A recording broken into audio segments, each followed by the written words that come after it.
Welcome to the Media Cat Magazine podcast. I'm your host, Mike Pigger, editor at the magazine. And today I'm talking to a regular Media Cat writer, Emily Fairhead-keen.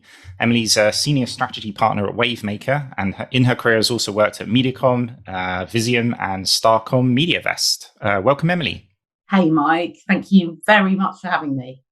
Good to do a little podcast. You've obviously written for us for a while. And actually, the subject of this chat is one of your recent-ish pieces that you wrote for us around kind of superhuman brands. So based off that sort of recent article, I understand that you sort of took that from a larger award-winning paper that you wrote, where you won the Grand Prix in Branding and Identity at the Atticus Awards in 2015. Is that sort of where this sort of all started? Yeah, totally. It's kind of gone by in the blink of an eye. Feels like yesterday, which now sounds very old. But yeah, it won the Atticus Prize in 2015. It was actually originally written for the IPA diploma course, which was run by Nick Kendall I think I wrote it in 2014 actually. And it won a prize there and then was published in Campaign and then won the Grand Prix at the Atticus Awards, which for anyone that doesn't know is kind of open to 115,000 employees at WPP. It's a bit of a Britain's Got Talent for thought leadership. But they really kind of emphasise the need to kind of be not only original and transformational, but kind of compelling and practical as well. So actually have kind of not sit on a kind of ivory tower of abstract thinking, but have practical implications too. But yes, I thoroughly enjoyed writing it and I've been talking a lot about it over the years. Yeah, I was going to say, because I guess if that's 2015, it must have influenced quite heavily what you do, because, you know, that's obviously quite a few years ago now, I suppose. Can you kind of give us the main thrust of the paper? It's around sort of brands being more superhuman and godlike as opposed to, I don't know, being nice and understanding. I mean, what was the sort of main thrust of the argument? Yeah, totally. I guess it wasn't that I wanted brands or thought brands should be nasty as such versus nice, but I guess it went against the thinking that's kind of been dominant in the last 10, 15 years, which is that brands should be more human and kind of transparent and actually more understanding and explicitly authentic and empathetic. And actually, my point was actually brands aren't human. They actually are. There's a quote which is amazing, which is kind of brands are slippery, weird, and abstract, and it's that abstract and the ambiguous that people find them attractive. It's kind of they're a mystery box, a kind of container of infinite possibilities, which continues to fascinate because it remains unopened. And actually, brands should stay separate from people and not try and be like them. So I kind of countered that thinking.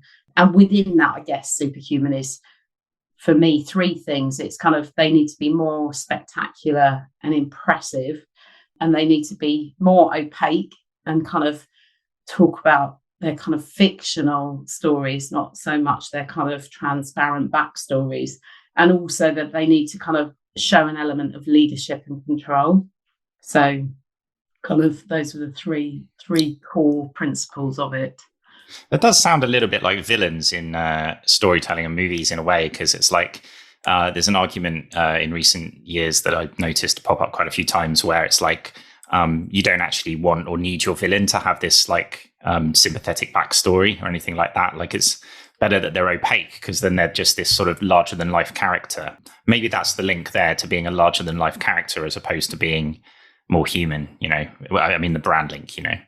Totally. And also, I guess if you compare it to things like, I don't know, no one needs to know what your head teacher's private life was like, but you respect them because they are this kind of impressive figure that stands there at the lectern or whatever school you went to, wherever they stood. I think there's also a danger. I think that brands have gone so far down the authentic route that I'm not sure how much people trust their authenticity anyway. And it all feels a bit kind of faux authenticity in terms of backstories in their desperate desire to show their kind of transparent stories. I mean, 2015, I guess, was a different time. It's always like hard to imagine. Then you have to like think back to a certain time. But obviously you won an award for the paper at the time, but was it well received by everybody? Or were there people that disagreed with you at the time? I think people generally agreed because it was something that you felt you could get hold of, and there was quite a lot of emotion in the essay, and there was a lot of feel to it. And I think as a kind of, yes, we should be more ambitious as an industry, felt good for people. After winning the award, I was at a reception, and Jeremy Bullmore was there and pulled me aside and said, "You must come and have a cup of tea," which at the time I thought, oh my good God, what am I going to say to him? Because he's obviously a total legend. And his point was, I loved the essay, but all brands all of the time. And I thought, actually, he's probably right. It's not all brands all of the time. And then he sent me lots of articles that were incredibly interesting to read, and thought, yeah, maybe it's not toilet cleaners. Although looking at the likes of kind of the Kill It Bangs of this world, they've almost modelled themselves on that kind of stylistic, superhuman visual, and actually look like something out of a Marvel comic. But I guess that's in their fake promise of cleaning anything off the toilet, or they're garish visuals. I guess also people were quite interested, and I guess this has got even more, I was going to say worse, but it depends on what you think of it, but obsessed with marketing themselves and very good at being kind of curating and creating their identities and their feeds on their LinkedIn profiles and so forth. And I argued that we'd entered this marketing age, and I think that's just got more and more, and I don't think that's subsided at all. So generally, yes, apart from that tea with Jeremy Bullmore where he told me not all brands all of the time, generally, yes. Well, I was going to say, actually, because in your article that you wrote for the magazine, you were talking about brands wowing us. And I was going to say, does it apply to all brands? Like, it's easier for a sexy brand versus like a washing up liquid, or I don't know, selling, I don't know, machine parts or something. Like, can and should they be doing something bold and audacious and making up stories, or is that going to be overdone then? I don't know. I don't know. It totally does depend on the brand of the category. I would say that arguably working on the more low interest categories like insurance is probably, you could argue, even more important to be superhuman and actually sell something more interesting than the product you've got. So working on NRMA insurance in Australia worked for a fantastic client over there whose mission it was to make every piece of creative that they put out there superhuman. And they heavily went after kind of impressing people rather than just selling products, and obsessed with eyeballs and using media as a kind of vehicle. So I think you can almost argue the opposite, and that actually probably for low interest categories, it's even more important to be impressive and superhuman in an effort to kind of get people to buy you, or at least remember you. Yeah, I think Kevin Chesters that writes for us wrote something along those lines once, saying it's easier to market a sexy product or brand or whatever and be all impressive and godlike and wow us with one of those, whatever it might be, versus something very mundane, some kind of mundane product or service. Like, how do you do that? I suppose to pivot slightly to another part of the thing you wrote in the article, where you said brands should dominate us into submission, which I quite liked as a phrase. I guess it's sits maybe in more that godlike kind of territory. Because our July theme of the magazine, for those that aren't aware, listeners, is fame and attention, which is actually sort of part inspired by a podcast we did a couple of years ago with two of our contributors, Paul Feldwick and Faris Jakob, who both authors as well, both written books. One of Paul's, he talks a lot about showmanship, and which kind of sounds a lot, I remember when you sent me the article, it sounded a lot like that, just having the showman or being a showman as a brand, whether it's a front person of the brand or like the CEO or the founder, or whether it's just the brand overall.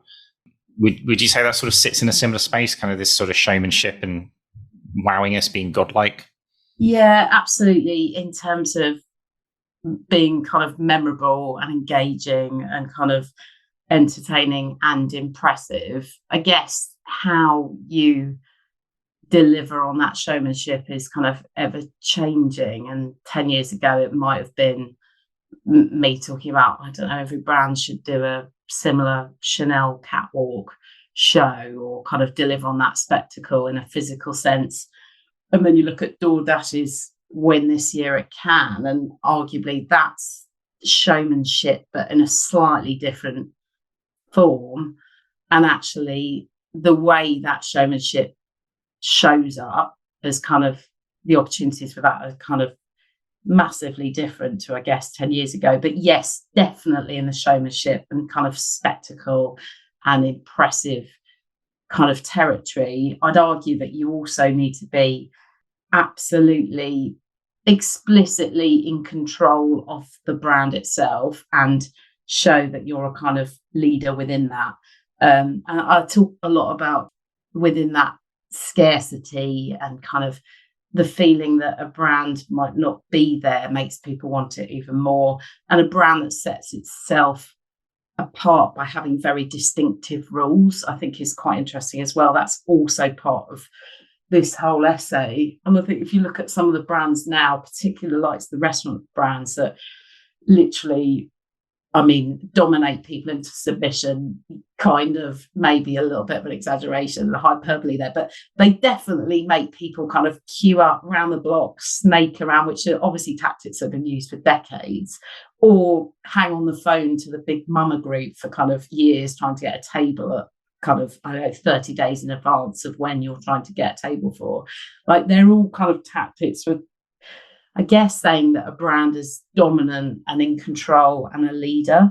And then you look at the likes of kind of Coca-Cola, whenever they have competitions or they kind of have, I guess, opportunities for the people or the consumers to kind of get involved with a brand or co-create, they're all heavily kind of controlled and manufactured and manicured, and everything is absolutely templated and controlled. So I think that is a huge element of this argument, as well as the fictional piece, right? I think people want kind of, especially in dark times, more fiction than ever before.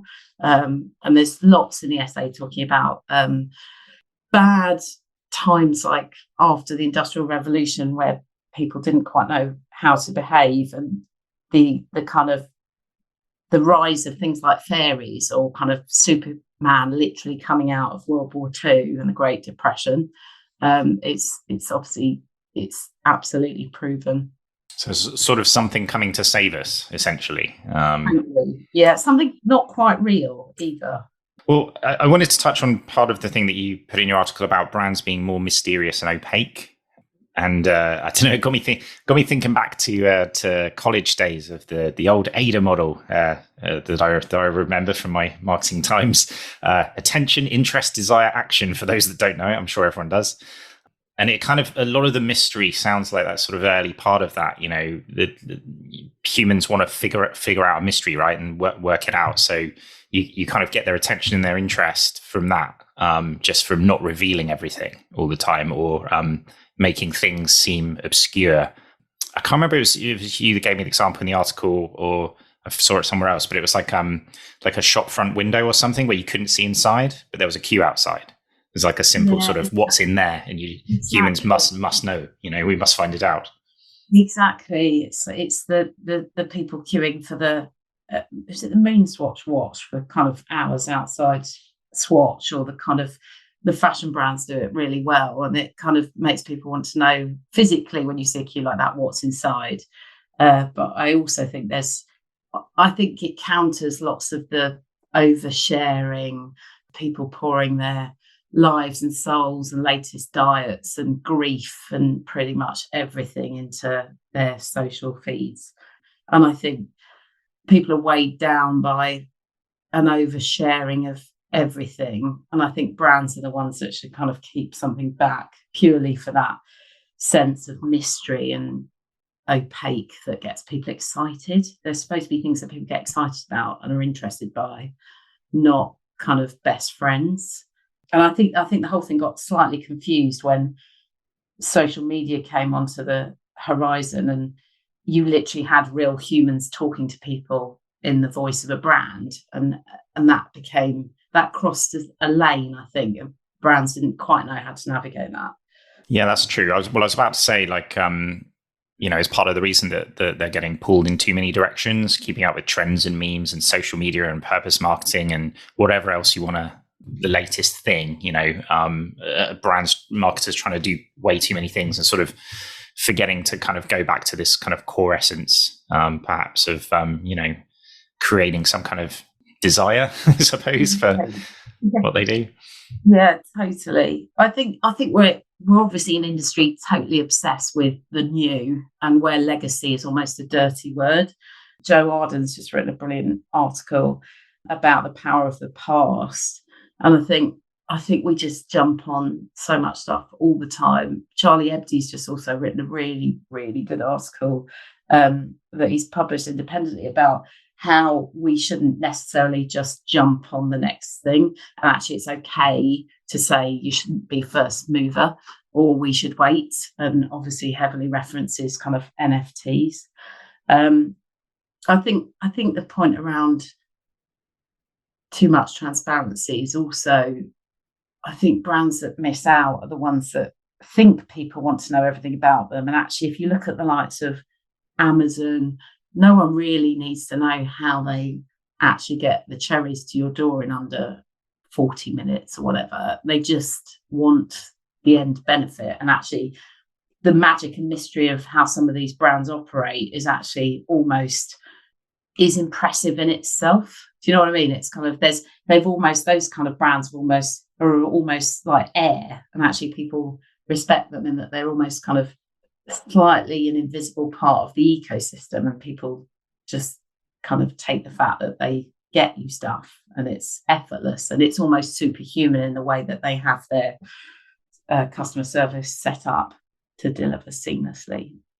Well, I was thinking, do you think brands have forgotten the power that they have or could have in terms of influencing people and culture? Do you think some of them have sort of lost their way or maybe not realized what they could be doing? Yeah, I totally think so. And I also think as an industry, we've become very doom and gloom and actually all jumped on purpose, because I think I'm quoting Ritson here, but said that we all love purpose because it means we're not queuing up at the gates of hell with the estate agents. But it's actually, we're enormously creative. The industry's got so much potential to create really phenomenal work. And brands are magical, mysterious, weird, and wonderful things that people pay more for versus other things. And I think we've lost sight of maybe some of the ambition or the power that we have. Or if we have power, we're almost too apologetic about it. And every marketer, every agency loves putting the chart up that says no one gives a shit about brands, and brands are kind of, no one really cares about them. And I fundamentally disagree with that. I think we kind of really do ourselves a disservice as an industry. I had someone about 5 years ago say to me, it was an old client actually, that said, well, we're not movie makers. Why should we have that ambition? And it's like, well, you look at the brands that have the ambition to be movie makers and hire movie makers and have that element of swagger that Hollywood does, and they're the ones that are winning. So I do think we are in pockets losing a sense of ambition and pride in what we do. Yeah, I guess, well, even on a just a normal movie making level, like a lot of A-list directors that we know these days made their mark in like making adverts, and they're trying to create that kind of something quite cinematic maybe for a brand within some kind of advert in a small way, like people like Ridley Scott and stuff back in the day. Totally. And it's interesting, isn't it? The frequency at which we communicate with people and how movies are actually event and scarce and on one weekend that they open, and there's all the communication is built to that crescendo. In the article and the essay itself, I referenced a book that was by Anita Elbers called Blockbusters, and she talks about the strategy for kind of publishers, music labels, TV networks, and generally the entertainment industry, and actually how they pace their communication is all around an event. And obviously John Lewis did that particularly well. They're probably the most famous example of people that kind of build up their communication into a blockbuster release. But I guess in an age where everyone's obsessed with always on and mental availability and saliency, what does blockbuster really look like if you actually save some of your money to do some stuff that was amazing and impressive and not always on? I think there's something quite interesting in that. Yeah, it sounds very much the less is more approach. do less, but do it in a more impressive manner. I don't know. Totally. And it doesn't always have to be an advert, does it? No. Well, I'm just conscious of the time. I know we have to wrap up soon, but I wanted to ask maybe one or two last questions. One around, I suppose a tricky one. If brands are sort of acting in this kind of superhero, how do they balance acting in a kind of a superhero or godlike manner with being sort of sensitive to people's struggles, around cost of living, etc.? Like, is that a tricky tightrope to tread, or not really? Do you just essentially sidestep it? I don't know. I think you can still be impressive and empathetic at the same time. I don't think you have to be kind of necessarily, I think you can be sensitive. I don't think you have to be a nasty brand. You don't have to be necessarily nasty and totally unempathetic and have no care for people and totally lacking in insight. I think you can be sensitive but impressive at the same time. And I think that's even more important now. I don't think brands, I think you basically can be impressive and empathetic, and you don't necessarily need to be nasty. Yeah, that's fair. I suppose they're not nasty necessarily, but more just aware of people's issues or connected to them. But they're not necessarily saying we're one of you, but they're saying, I guess, like you say, like the empathy is there, but they're still perhaps saying, we're not just being like your buddy or anything. We're not. I don't know. I'm just trying to get the distinction right in my head. Exactly. They're not supposed to be best friends. They're supposed to be kind of more transcendental and away and kind of more authoritative than on the ground with you. And I think whilst the language in advertising over the last 10 years has moved away slightly from that kind of literally pretending like you are a person, some of the kind of the copywriting and ads of the last 10 years has been very human. I think we've probably moved away from that, but we're still fairly on the ground with real people banging on about transparency. And I think brands need to be away from that and offer something that's better or superior or something that people can't do. I think that's really important. And I think brands can help people through the current challenges people are facing by not, as you say, being necessarily their best friends, but they're kind of being more of an authoritative figure. I think that's really important. Yeah, that sounds like a good point on which to end, I think, in terms of wrapping up. But we'll put a link in the show notes to your article that was in the magazine as well. But yeah, just for now, just want to say thanks, Emily, so much for coming on the Media Cat Magazine podcast. Pleasure. Thank you, Mike.